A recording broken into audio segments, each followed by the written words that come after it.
আমরা বেশ কিছু বড় বিষয়ে অগ্রগতি অর্জিত হয়েছে, কিন্তু কতগুলো মৌলিক বিষয় যেগুলো অত্যন্ত গুরুত্বপূর্ণ সেগুলো আমাদের আলোচনার অগ্রগতি হলেও নিষ্পত্তি হয়নি। এর মধ্যে যেমন ধরুন তত্ত্বাবধায়ক সরকার ব্যবস্থা, এটা নিয়ে আলোচনার একটা পর্যায়ে এসে আমাদেরকে সেটা টেবিল থেকে সাময়িকভাবে তুলে নেওয়া হয়েছে, যাতে করে আমরা প্রত্যেকেই যে যার অবস্থান থেকে আলোচনা করতে পারেন। তো সেই বিবেচনায় গতকাল নারী প্রতিনিধিত্ব নিয়ে কথা বলার ক্ষেত্রে আমার স্মৃতি আমার সাথে বিশ্বাসঘাতকতা না করলে সাইফুল ভাইও বলেছিলেন যে আমরা যেন সেটা আলোচনায় আজকে একটু সময় দিয়ে আনি। আমরা দুপুরের পরে এই কমিশনগুলো সম্পর্কে, অর্থাৎ সাংবিধানিক এবং সংবিধিবদ্ধ বিষয়গুলোর আলোচনাটা শেষ করলে আমরা এই আলোচনাটায় যেতে পারবো। আমরা আশা করছি যে এগুলির বিষয়ে আমরা আজকে নিষ্পত্তি করতে পারবো। আমি বারবার যেটা বলেছি সেটা স্মরণ করে দিই, ঐকমত্য কমিশনের পক্ষ থেকে প্রাথমিক পর্যায়ে একটা প্রস্তাব থাকে, সেগুলো সংবিধান সংস্কার কমিশন, নির্বাচন সংস্কার কমিশন, দুর্নীতি দমন কমিশনের সংস্কার কমিশন, জনপ্রশাসন, পুলিশ এবং বিচার বিভাগ সংস্কার কমিশনের প্রস্তাবগুলোকে আমরা প্রথমে উপস্থাপন করি। আলাপ আলোচনার মধ্য দিয়ে বারবার আমরা পরিবর্তন সংশোধন করি এই কারণে যে আমরা দেখতে চাই যে আমরা সকলে যেন এক জায়গায় আসতে পারি। কমিশন কোনো কিছু স্থির হয়ে যে এটা আমরা একবার বলেছি সেটাই করতে হবে আমরা তা মনে করি না।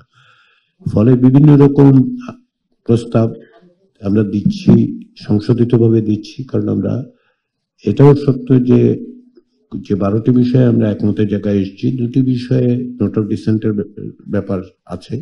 তারপরে আমরা যে 12টি বিষয় আগের পর্যায়ের যে সমস্ত বিষয় ঐকমত্য হয়েছে এগুলোর বাইরে গুরুত্বপূর্ণ যে 20টি বিষয়, তার মধ্যে 12টি বিষয় যে আমরা একমতে আসতে পেরেছি, তার কারণ হচ্ছে সকলেই যে যার অবস্থান থেকে ছাড় দিচ্ছে। এবং কমিশনের অবস্থানটা হচ্ছে এগুলি গুরুত্ব বিবেচনা করে আমরা যেন এক জায়গায় আসতে পারি। এগুলো আমাদেরকে কোনো না কোনো ভাবে নিষ্পত্তি করতে হবে। যেমন ধরুন তত্ত্বাবধায়ক সরকার ব্যবস্থা নিয়ে আমাদের সকলের দীর্ঘদিনের সংগ্রাম, আমাদের কাঠামো তো উপস্থাপন করতে হবে জাতির সামনে, আমরা সকলে মিলে বসে, যাতে করে ভবিষ্যতে আমরা এই ভয়াবহ পরিস্থিতির মধ্যে আরেকবার না যাই। তো সে কারণেই পরিমার্জন করা হচ্ছে এবং সেগুলো আপনাদের মতামতের প্রতিফলন ঘটিয়ে করা হচ্ছে। তারপরে আবারও ফ্লোর থেকে এগুলো সংশোধন হচ্ছে। সেই প্রক্রিয়াটা অব্যাহত রেখে আগামী 2-3 দিনের মধ্যে আমাদেরকে এক জায়গায় এই বিষয়গুলো নিষ্পত্তি করতে হবে।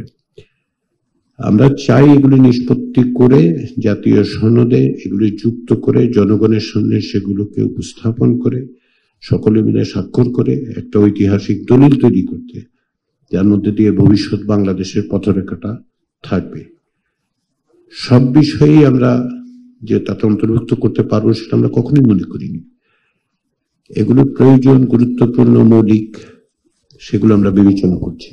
এর বাইরে অনেকগুলো বিষয় আছে। রাজনীতিবিদ হিসেবে আপনারাই ক্ষমতায় যাবেন, আপনাদের প্রতিনিধিরাই জনপ্রতিনিধি হবেন, আর অনেক বিষয় আপনারা মোকাবেলা করবেন, আর অনেক বিষয় যুক্ত থাকবেন। কমিশনের রিপোর্ট গুলোতে অনেক বিষয় আছে যেগুলো আমরা মনে করি যে আপনারা যারা জনপ্রতিনিধি হিসেবে যাবেন এবং জনপ্রতিনিধি হিসেবে না গেলেও যারা রাজনীতিতে যুক্ত থাকবেন তারা সেগুলোকে বিবেচনায় নেবেন।